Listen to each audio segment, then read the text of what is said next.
Čau, skatītāji! Mans vārds ir Lauris Zalāns, un tu jau noteikti pamanīji, ka man groziņš atkal ir tukšs. Mēs esam ieradušies kazkopības saimniecībā Birznieki, kur šodien esam gatavi izzināt jaunāko zaļās lapiņas stāstu. Sērija par ragiem, par ganībām, par sieru, un tieši tāpēc mēs arī izpētīsim, kā tad no kazas piena mēs tiekam līdz super gardiem sieriem. Iesim iepazīsimies ar šīs saimniecības saimnieku Jāni.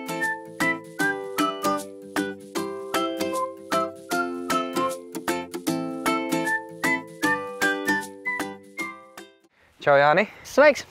Mēs esam Birzniekos. Jā, mēs esam Latvijā otrā lielākajā kazkopības saimniecībā.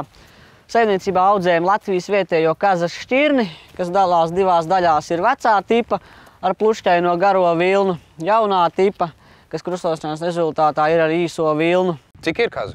Kopā 250 lopu. Un mēs runājam par sieriem. Mēs runājam par 14 veidu sieriņiem, kaut kas asāks, maigāks visām cilvēku gaumēm. Nu super, tad ejam apskatīsim pašas vaininieces un tad jau pie tiem sieriem tiekam. Ja? Aiziet. Izstāst, kāpēc bio vispār? Kāpēc tāda izvēle un cik sarežģīti tas ir? Tad, kad sākām ar visu šo nodarboties, pirmkārt ņēmām kazas, jo viņas pirmkārt pats piens ir veselīgs. Un līdz ar to arī pati saimniecība ir veidota veselīgi, lai cilvēkam varētu dot bioloģisko produktu, lai viņš dzīvotu tā kā veselīgi, vai ne? Jo kazas piens pats par sevi ir pretalerģisks, jo viņam ir divreiz smalkākas šīs tauku lodītes nekā govs pienam. Tauku lodītes? Jā, līdz ar to mūsu organisms spēj viņas visas sašķelt. Par tām kaziņām runājot, kā viņas aug tad šeit bioloģi? Ko nozīmē bioloģiskā vidē augušas kazas? Visu barību iegūstam pašsaimniecībā ar bioloģisko metodi. Neko lopiem klāt speciāli nepiebarojam, tikai bioloģiskās auzas, kuras pērkam jau bioloģiskas ar visu certifikātu. Vācam sienu, skāpsienu, ziemā vedu no meža egles, jo tās ir vajadzīgas atkal kazai priekš plaušām. Kaza ir ļoti gudrs dzīvnieks, viņa atrod visu dabā vajadzīgo aptieku sev. Konkrētā laikā viņa ēd konkrētu augu, vai ne? Piemēram, rudenī, kad apsals nātris, viņa noēd nātris, tāpēc speciāli nepļauj aplokos nevienā nātris, speciāli atļauj viņām augt arī. Rudenī viņas pašas noēd viņu apsi, akali savukārt pret tārpiem. Viņa visu vajadzīgo aptieku sev dabā ir atrod arī. Ēd egli? Jā, ziemā atvedu egles no meža veselas. Viņām vajag šīs skujas un mizu, vai ne? Jo tas ir priekš plaušām viņām. Un tad savukārt to egli atzaroju un uzbūvēju kādu smuku terasi. Divi vienā, ja sanāk, vai pat vairāk. Kāpēc varbūt kazas nevis gotiņas? Kas tur ir tajā pienā tāds? Tieši tas, ka tas piens pats par sevi pretalerģisks. Maziem bērniem viņi iesaka cilvēkiem ar laktozi. Es esmu dzirdējis, ka govīm ir tāds zelta piens. Zini, Jāni, kas ir zelta piens? Varbūt dzirdējis, bet šobrīd nemācies komentēt. Kaziņas, kur mēs varam redzēt, ka viņas dzīvo, viņas speciāli kāpj uz tiem akmeņiem, vai viņām tur Viņām ļoti patīk kāpaļāt pa jebko. Kādreiz šie mūri bija līdz bērzu augšai, bet par cik lopi kāpj augšā un kāpj arī ne tā kā vajag lejā, tad viņi tika nojaukti. Bet mums apskatīties ir ļoti smuks bildes, vai ne? Jā, taisnība, tas nu gan. Tāpēc speciāli turistu laukums ir veidots viss tā, lai būtu smuku apskatīties tev. Kāda vispār, Jāni, ir motivācija strādāt ar kazām, ar biokaziņām? Es to daru jau no 7 gadiem. 7 gadu vecumā es jau gāju mammai palīgā uz kūtas, lauktu lopus, ganīju. Tas šeit notikās? Šis sākums ir šeit, tagad jau ir 2 īpašumi. Vienā ir ražotne un gaļas ceks uzbūvēts uz Eiropas projektu. Un šeit tagad ir ferma un ekskursijas. Kāda tad ir tā motivācija? Kāpēc bioloģiski? Tāpēc, ka gribās cilvēkiem kaut ko veselīgu sniegt, lai viņi, lai tu Rīgā varētu kaut ko kādreiz arī veselīgāku apēst. Sādāk tev tikai čipšus dod un kolu dzert. Bet par pašām, atkal atkārtojos vaininiecēm runājot, var redzēt, kur viņām, tātad radziņi ir, kādai lielāk, kādai mazāk. Jā, kazai piedzimstot pēc nedēļas 2, vai ir ragu aizmetnīts izveidojies, vai nav. Ir kazas, kam vispār ragu nav, ir, kam ir. Mēs esam bioloģiskā saimniecība, lopus nemokam, līdz ar to mēs nededzinām ragus, neatragojam lopus. Tā ir dzīvnieku mocīšana, līdz ar to tas vairs nav bioloģiski. Tagad mēs tādā gada kontekstā skatāmies, gada ietvaros. Respektīvi, tagad viņas vēl var brīvi te staigāt, dzīvoties. Kas ziemā notiek? Kazas visu cauru gadu brīvi var pastaigāties gan kūtī, gan ārpus kūts. Tad, kad sāk lietas līt, viņas jau pašas, tūlīt pašas atgriežas kūtī sausumā. Pie lielajām varam mēģināt pieiet. Viņas badās vai ne? Viņām nebūtu jābada tevi. Ja piemēram, pagad, tu ar viņām runā vai nē?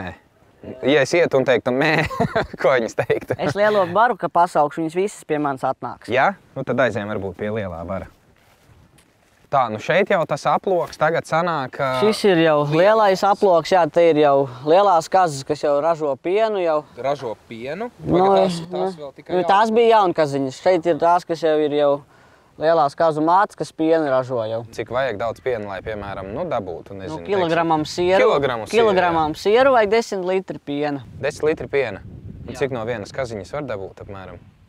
Tas ir tie 2-3. Jūs, piemēram, mēdzat taisīt tos aplokus tur, kur ir koki, kur ir ābeles un tā. Kāpēc tas ir? Un attiecīgi var izstāstīt par to, kas pēc tām kaziņām paliek dzīvojot viņām ārā, dabiskā, bioloģiskā vidē. Jā, kā jau es teicu, kaza ir ļoti gudrs dzīvnieks. Viņa dabā atrod visu savu vajadzīgo, tāpēc arī aploks ir vecajam ābeļdārzam riņķī, āboli, vai ne, zīles, proteīns, krūmi ir iekšā aplokā jau, jo kaza ēda arī kārklus. Par tiem 14 sieriem runājot, tas gandrīz kā Emīla nedarbos, jā? Jā, es arī braucu uz Emīla tirdziņu, kas ir Ēdoles pilī. Tā arī nosaukums, Emīla tirdziņš? Emīla tirdziņš, tāds arī nosaukums ir. Es vispār pa visu Latviju pa lielajiem tirdziņiem esmu. Un ar 14 sieriem? 14 sieri, kūpināta kazas gaļa, tagad būs arī par cik gaļas ceks uzbūvēts ir, jā. Es varu kaut ko pamēģināt, nogaršot? Mēs iesim, nogaršosim, jā. Dodamies, aiziet. Paldies, kaziņas, tiekamies. Tu izstāsti, Jāni, kas ir kas, tad es redzu... Ķiplociņiem ir viens no tādiem populārākajiem, vai ne? Tas tāds viņš tā kā asāks varbūt. Jā. Tāds pikantāks ar mozarelas garšvielām, tomāts, paprika, baziliks. Tāds maigāks ir klasiskais, ķimenītis, ķirbju sēklas. Tā, sākam ar maigāku tad attiecīgi. Bet kas ir ar to piegaršu?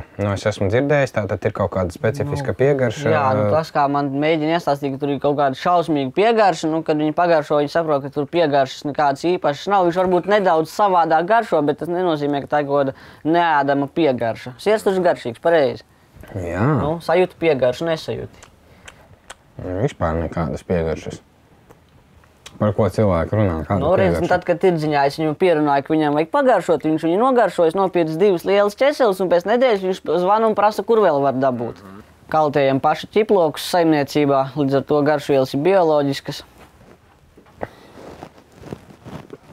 Siers kā siers? Siers kā siers. Galvenais garšīgs. Jā. Bioloģiskajās kazkopības saimniecībās Latvijā mitinās gandrīz 3000 kazu, kas ir aptuveni 25% no visām kazām mūsu valstī. No visām bioloģiski audzētajām kazām 37% mīt Vidzemē. Vismazāk to ir Latgalē, tikai nepilni 10% no kopskaita. Kopumā gandrīz 3 no 4000 Latvijas bioloģisko saimniecību mitinās dažne dažādākie lauksaimniecības dzīvnieki. Tās ir aitas, piena un gaļas liellopi, vistas, tītari un citi mājputni, cūkas un, protams, arī kazas. Kāpēc? Jo dzīvnieki ir nozīmīga vielu aprites sastāvdaļa bioloģiskā lauku sētā. Tas nozīmē, ka dzīvnieki baro augsni, augsne sniedz ražu.